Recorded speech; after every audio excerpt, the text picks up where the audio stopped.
Quest Audiobooks presents an unabridged recording of An Officer and a Gentleman, Book 5 in the Soldier of the Queen series, by Griff Hosker, narrated by Marston York. Prologue. Egypt. I had survived my first 4 months in the desert. I had led men in battle, and I had buried one of them. I would not call myself a veteran, but I no longer had the pallid skin of an Englishman from the northwest of England. I had the tanned skin of a warrior who rode a camel while wearing a keffiyeh in the oven of the African desert.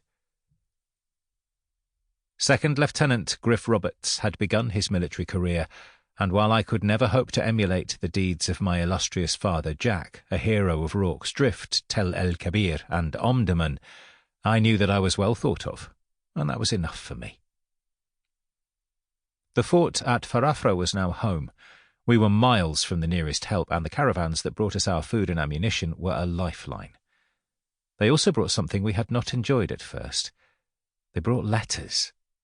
They meant we could send letters home. Of course, the letters had a long journey. They had to go from here to Fayoum and thence along the railway to Cairo. From there, it would be a ship to England, and then the British Post Office. I had sent one letter when I had taken the survivors of the Ottoman attack in the desert to take the train. I did not expect a reply from my father and aunt any time soon. I was therefore surprised when a month after I had sent the letter there was mail for me when the relief caravan arrived. The letter was not from home, but from Lucinda Cowley, one of the survivors. We had got on, and I know that I was smitten, but Lucinda had seemed to me a very practical young woman who had her heart set on becoming an archaeologist. It was a lofty ambition. The letter surprised me. She had written it in Alexandria while they had waited for a ship to take them to England.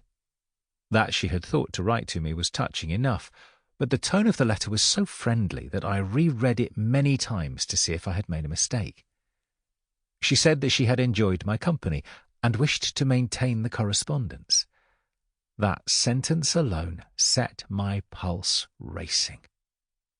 She said that she and her guardian would live at the family home in Grasmere until he could secure a position at a university or a college teaching archaeology. She would let me know when they made the move and gave me the address in Grasmere. It was the salutation at the end which made me smile so much that I had to force myself to become serious when I faced my men. She also said that she would write to my father when in England. I had given her his address, and tell him how I fared. That letter would get home. Sample complete. Ready to continue?